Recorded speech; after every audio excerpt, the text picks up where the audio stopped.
All right, so let's discuss connecting pentatonics. I think it's one thing when you have, your pentatonic scale. Let's say E minor pentatonic, right?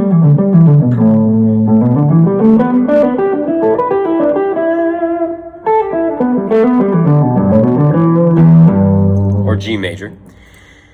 So what you have is a pentatonic scale that is broken off into these different fragments, and for a lot of people they don't really see the combination of these as one whole unit, but rather as these separate entities. And the idea is to actually connect them all. You want to be able to go throughout the span of the fretboard. So one of the things that I've worked on to connect the different shapes is to take fragments of the shapes and even limit it down to not only, let's say if I was going in between, let's go in between these two here. So the one that starts on fret 5, that shape, and the one here on fret number 3. The idea is that I'm going to use the top 2 strings. Now what I have is a set fingering that I use already when practicing these shapes. And a lot of us, I think, come up with the specific fragments too, or fingerings that we use. But what you can do to start off with is just work on sliding in and out between the two. And you can use any rhythm that you want. Now, this still doesn't take care of the whole issue, right?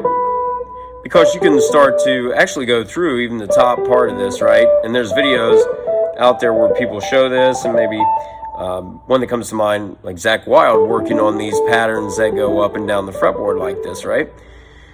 The thing is, this is a very set pattern, very set way of playing it. But what if you say, okay, the next limitation is I can work on these 2 patterns, I can work with the top 2 strings, but I'm going to work with 1 finger. Maybe you work on 1 string at a time first to get used to how that lays out. Then you go to the next string and you find the same thing. You could limit yourself to 2 fingers. Oop.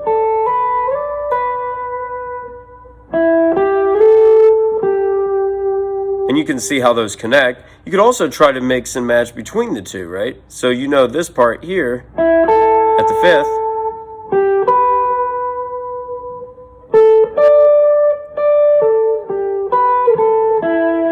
So by using these interval approaches here, seeing intervals throughout, that right there can help you, in some respects, demystify how these are working together. And then just trying to improvise, if you have a pedal tone of an E or something that you can base some improv off of, or a chord progression, or like an E minor, G, something that incorporates E minor pentatonic, you can start to just create melodies.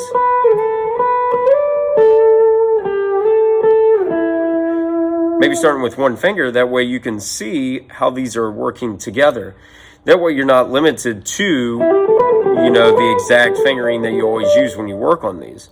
Now, I think it is important to have a certain fingering that you do use to build up patterns or sequences. That way you can work on those to gain facility, speed, and whatnot, and build musical ideas in that regard.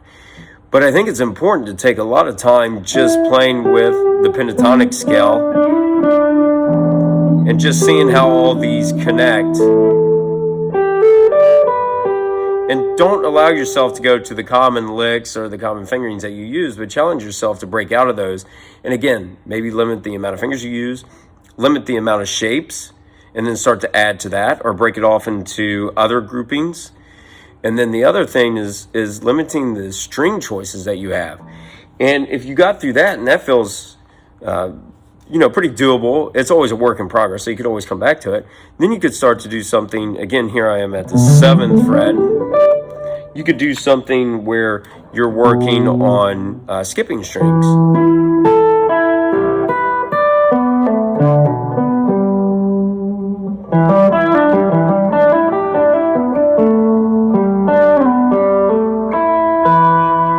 So you start to see how these connections are being formed.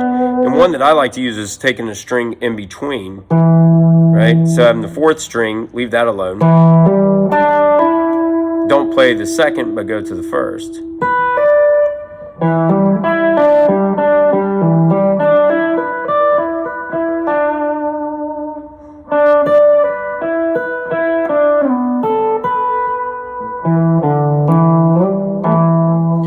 that can open up some ideas for you as well. So try that, see what you can make with it, and hopefully that will help you to break these barriers down that you have in seeing the fretboard as one whole when it comes to the pentatonics.